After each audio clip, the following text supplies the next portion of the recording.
Hi friends, हम लोग देख रहे थे बिहार डीसीसी पारा मेडिकल के लिए। ठीक है, तो आगे बढ़ते हैं। ये सिलेबस है आपका, है ना। समान विज्ञान में जो भौतिक है, रसायन है और जीव विज्ञान पढ़ना है, जो कि 25 मार्क्स का है, 25 क्वेश्चंस का है, जिसमें 125 मार्क्स का पूछा जाएगा। आंकिक योग्यता पढ़ना है, इंग्लिश पढ़ना है, हिंदी पढ़ना और समान विज्ञान पढ़ना है। तो सभी पे हम लोग चर्चा करेंगे धीरे धीरे। लेकिन अभी जो है जनरली मैं चल रहा हूँ लेकर के भौतिक विज्ञान और जीव विज्ञान। ठीक है, और आज पढ़ने वाले हैं भौतिक विज्ञान पढ़ेंगे, जीव विज्ञान पढ़ेंगे और इंग्लिश का कुछ वर्ड्स पढ़ेंगे। ठीक है, ये पीएमडी के लिए हैं, जो मैट्रिक पे हैं, डेंटल वाले के लिए। आप लोग पिछले क्लास में मैंने बता चुका था, ये राशि वगैरह बोला था याद करने के लिए इसका। ठीक है, आप लोग याद कर लिए होंगे, उम्मीद है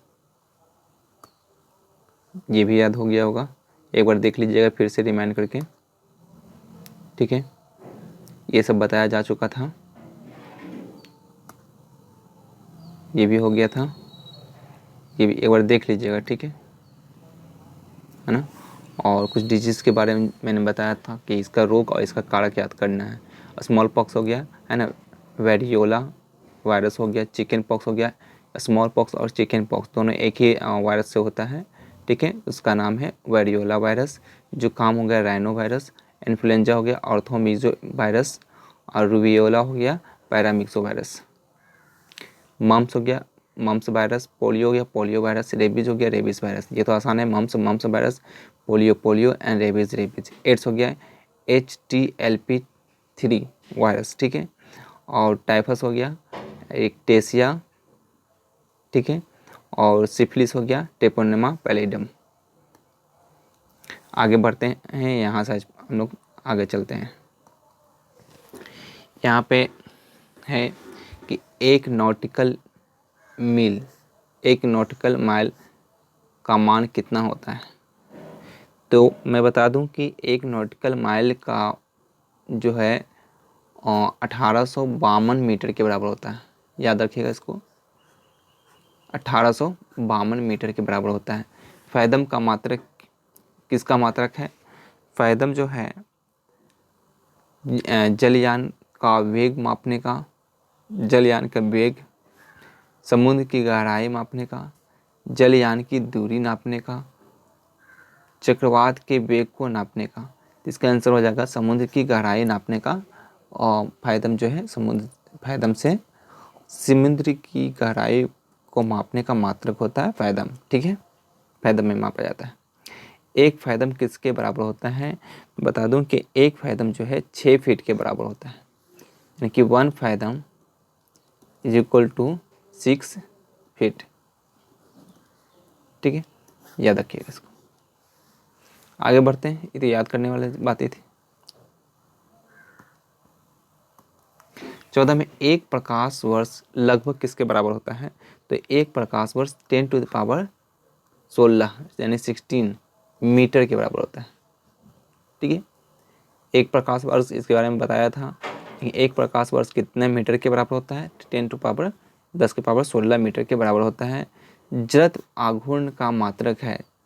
ठीक है, जड़त्व आघूर्ण का मात्रक क्या है। तो जड़त्व आघूर्ण का मात्रक जो होता है metre square, kilogram metre square होता है।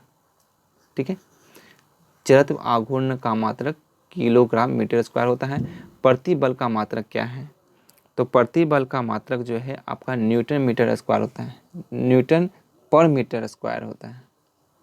ठीक है, जड़त्व का मात्रक किलोग्राम मीटर स्क्वायर, प्रतिबल का मात्रक न्यूटन पर मीटर स्क्वायर होता है, यानी कि मीटर स्क्वायर इनवर्स 2। विकृति का मात्रक है, विकृति का मात्रक क्या होता है। तो इनमें से जो भी है विकृति का मात्रक कोई नहीं है। ठीक है, ये होगा आंसर, डी होगा इसका। यंग प्रत्यास्था गुणांक का मात्रक है।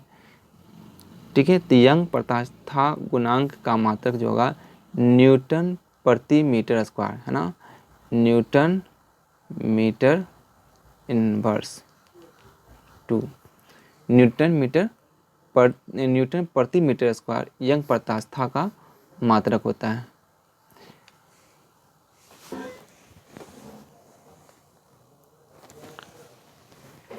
गैस नियतांक R का मात्रक क्या होता है?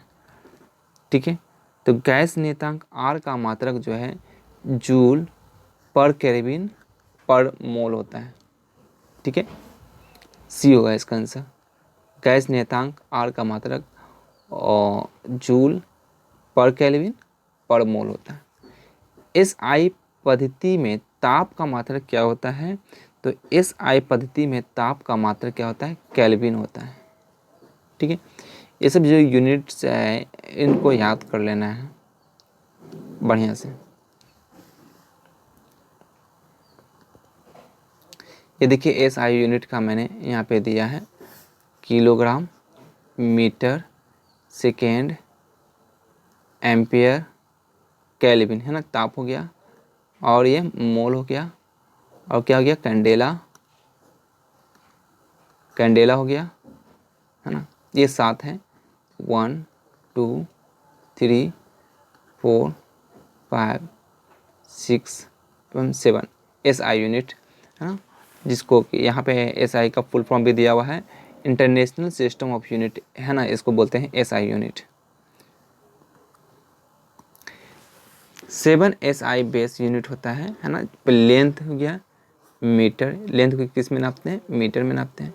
टाइम को सेकेंड में, अमाउंट ऑफ सब्सटेंस को मोल में नापते हैं। ये जो हमारा मोल है वो क्या है? SI यूनिट है।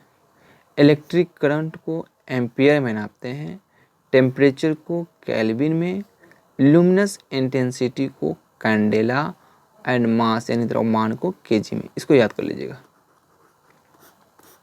ठीक है, आगे बढ़ा जाए। ये आपका क्वेश्चन आया कि दिए गए ग्राफ की सहायता से बताइए कि वस्तु ने कितनी दूरी तय की है ना। ये किलोमीटर में दिए हुए और ये घंटा में दिए हुए, कितना मीटर की दूरी तय किया। तो दो बातें होती है, एक होती है दूरी और दूसरा होता है विस्थापन।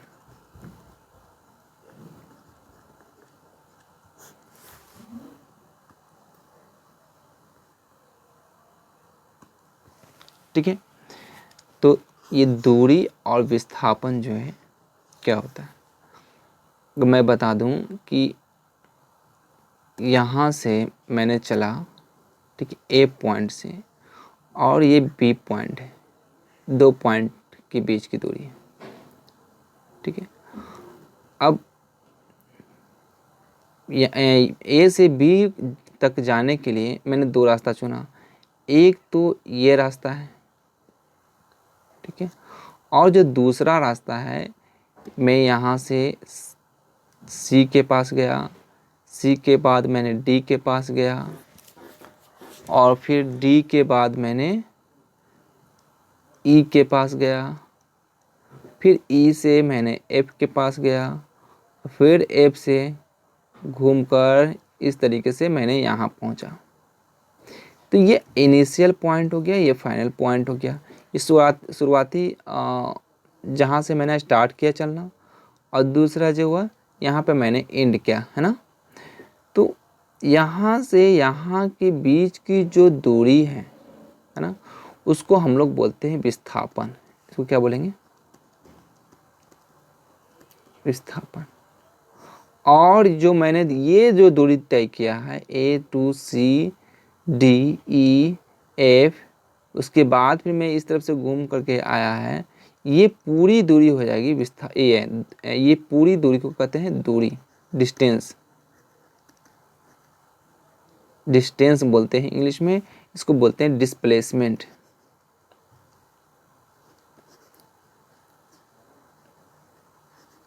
ठीक है, ये बात याद होगी। ये इसको 1 नंबर कर देता हूँ, इसको 2 नंबर कर देता हूँ। तो अब बताइए, देखिए यहाँ पे कि मैंने स्टार्ट कहाँ से किया है।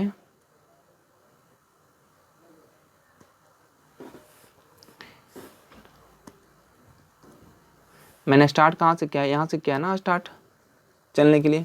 तो यहाँ से मैंने गया 0.2 आवर्स मतलब कि 20 मिनट में मैंने पहुंचा 6 मीटर।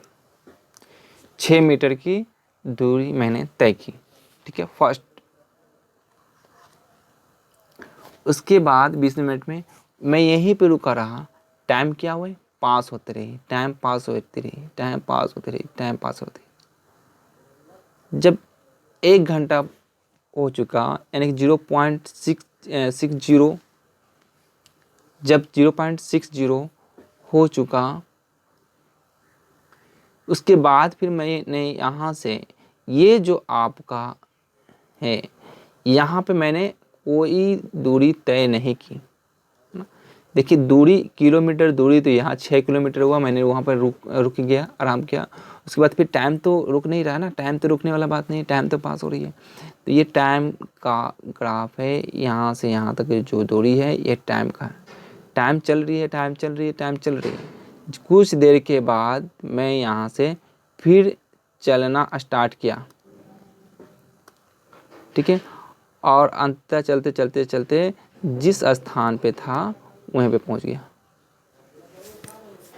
ठीक है। फिर 0 पे मैं आ गया, 0 से चला था, 0 पे आ गया। तो कितना दूरी तय किया मैंने, 6 किलोमीटर इधर और फिर 6 किलोमीटर इधर, है ना। तो कितना टोटल हो गया, 12 किलोमीटर, ठीक है। कितना आंसर हो जाएगा, बी। बात समझ में आ गई। चलिए आगे बढ़ते हैं। इसमें देखिए, दूरी समय के लेखा चित्र से क्या ज्ञात किया जाता है, ठीक है। हम लोग जानते हैं कि चाल बराबर क्या होता है, दूरी बटा समय। अब बताइए, दूरी का और समय का जो ग्राफ है उनसे क्या प्राप्त होगा, चाल प्राप्त होगा ना। S is equal to D by T.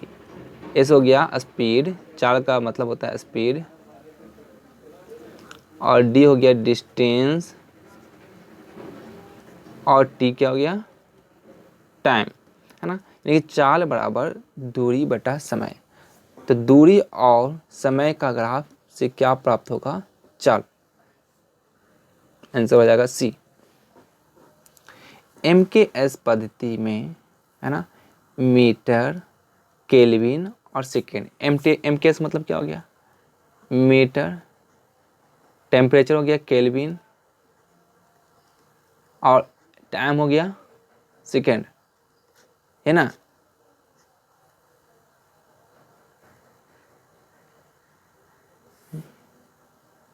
मैं गलत हो गया,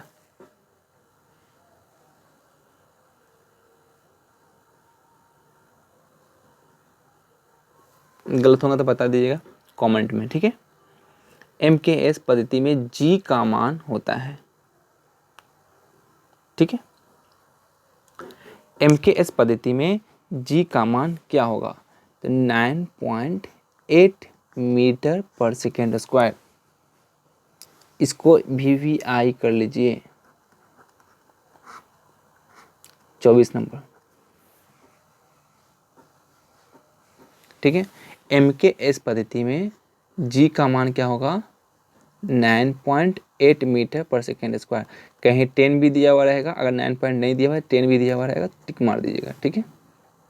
लेकिन एग्जैक्ट वैल्यू कितना होता है, 9.8। इस ग्राफ में अब देखिए,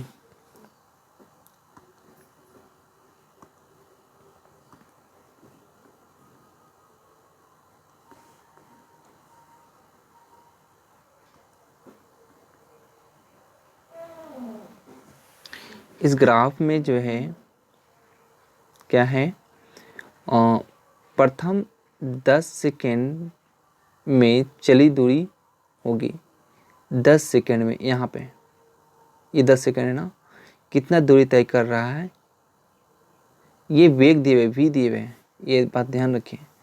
ये जो ग्राफ है आपका वेग का, वेलोसिटी का और टाइम ग्राफ है ना। तो वेलोसिटी और टाइम ग्राफ में जो है आपका ये दिया हुआ है, ये इस तरीके का ग्राफ है, ये 10 सेकेंड 10 सेकेंड में, और ये जो दूरी तय किया है वो कितना, ये जो वेलोसिटी इसका है कितना है 30 है ना, 30 है। तो ये निकालना है हमको, ये नहीं निकालना है कितना दूरी तय किया। तो हम कह सकते हैं और इसको निकालने के लिए 1/2 मल्टीप्लाइड बाय 30 मल्टीप्लाइड बाय 10, ये 10 है, ठीक है। तो कितना हो जाएगा 150। ये वेलोसिटी है और ये टाइम है।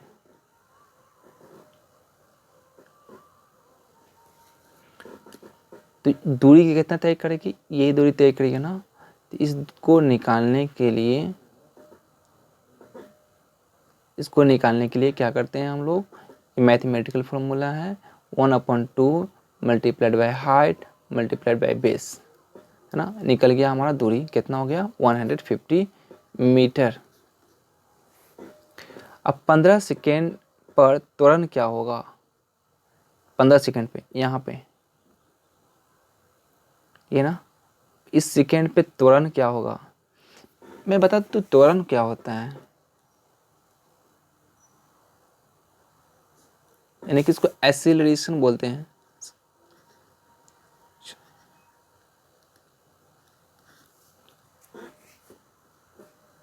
यानी कि चेंज इन वेलोसिटी बटा चेंज इन टाइम।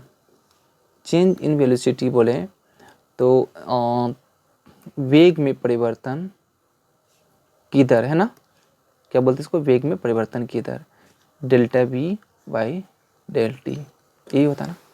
तो यहाँ पे देखिए 15 सेकेंड पे क्या है, 10 से 20 सेकेंड में, देखिए 10 से 20 सेकेंड तक जो है आपका कोई परिवर्तन नहीं है, कोई परिवर्तन नहीं है। Delta V is equal to क्या है 0।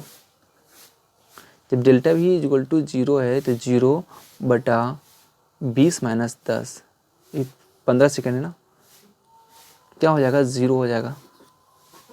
इसका आंसर क्या हो जाएगा 0, बी आंसर हो जाएगा।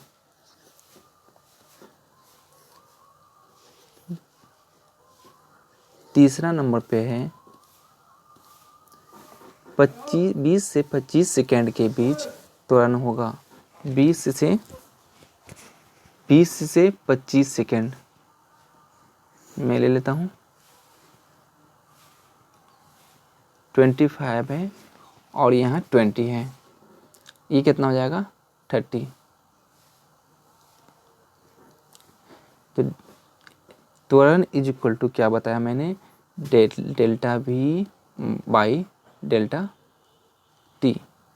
तो भी कितना हो जाएगा फाइनल 30 माइनस 0, कितना हो जाएगा 30 और बटा डेल्टा टी। तो फाइनल मान ले 0 मान लो, 0 माइनस 30 और बटा डेल्टा की टी कितना होगा 25 माइनस 20, कितना हो जाएगा -30/5 ना, 5 काट दीजिए, आंसर आ जाएगा 6।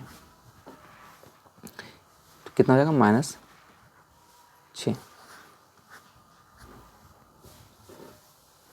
आगे देखते हैं।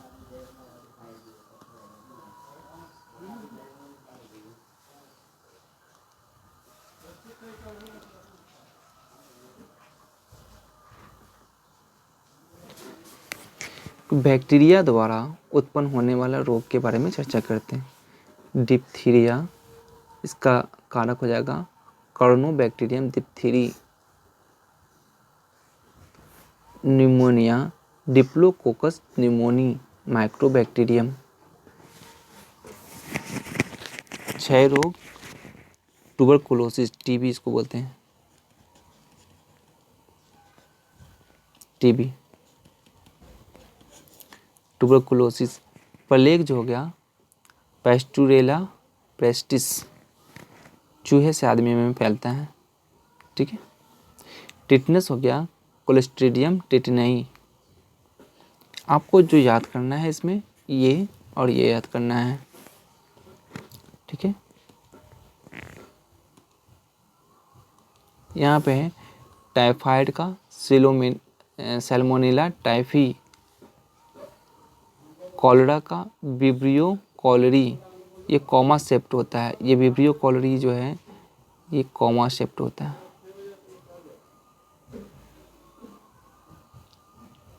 ठीक है।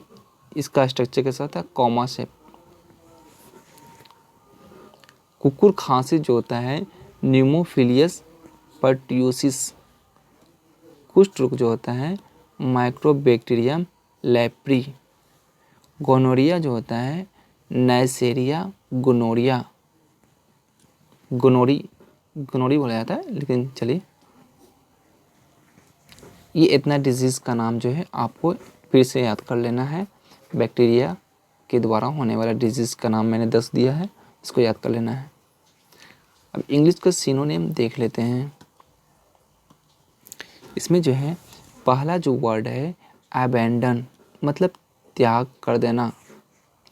यहाँ देखिए इसका ऑप्शन दिए हुए discontinue, condense, magnify, pursue and remain. Discontinue का मतलब होता है कोई काम अगर चल रहा होता है उसको क्या करते हैं, ब्रेक लगा देते हैं, मतलब छोड़ देते हैं। वही काम ना अबेंडन का मतलब क्या हुआ, त्याग दिया, छोड़ दिया, है ना।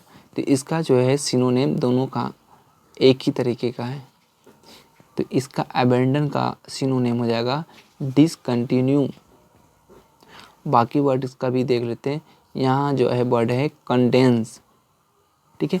तो कंडेंस का मतलब होता है गाढ़ा होना या डीपेन या कॉन्सेंट्रेट। ये दोनों बात याद रखिएगा, कंडेंस और कंसेंट्रेट।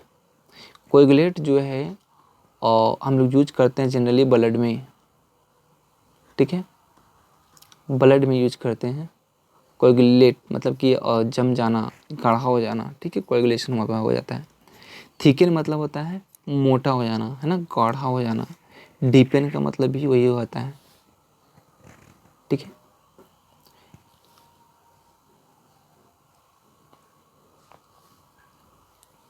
और दूसरा वर्ड है मैग्नीफाई,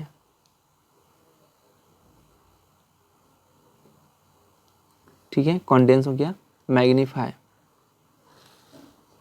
मैग्नीफाई का मतलब होता है वृद्धि करना,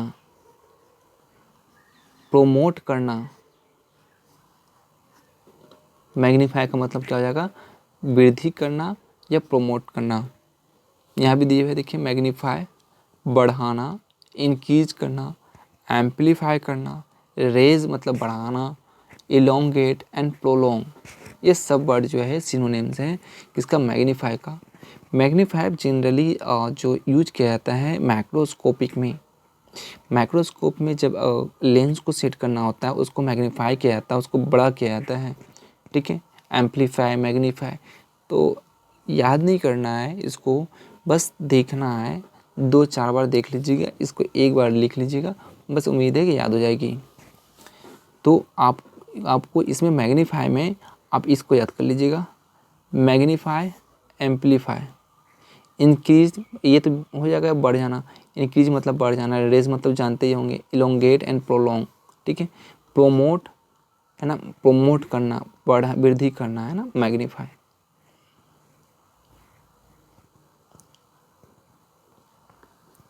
ठीक है। अब तीसरा वर्ड जो है परस्यू, पीछा करना। इसका मतलब क्या होता है, पीछा करना या लक्ष्य रखना। ये वाला याद कर लीजिएगा, mid and pursue, chase, ensue, prosecute, जीवी, फॉलो, परस्यू, ठीक है। सब सिनोनिम, सबका एक ही मतलब होगा। परस्यू आप याद करना है तो आपको ये याद कर लीजिएगा, मिड एंड परस्यू, लक्ष्य रखना, रिमेन, रिमेन मतलब क्या होता है? बचा रहा, बच जाना। Deviate, back out, escape through, liven up, depart and remain. ये वर्ड याद कर लीजिएगा इसमें, डिपार्ट एंड रिमेन।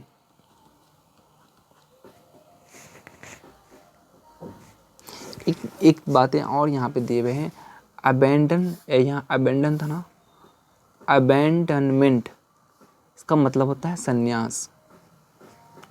अबेंडनमेंट मतलब क्या होता है? संन्यास। यहाँ पे एक ट्रांसलेशन दिया हुआ है, एंड मतलब और, है ना। अबेंडन एबोमिनेशन ना, और गंदगी से दूर ही रहो। इसका मतलब हो जाएगा और गंदगी से दूर ही रहो, एंड अबेंडन एबोमिनेशन। ठीक है, आज भर के लिए इतना ही रहने देते हैं, थोड़ा थोड़ा ही चलिए, है ना। और मैं उम्मीद करता हूँ कि एग्ज़ाम में अच्छे से अच्छे मार्क्स आएंगे।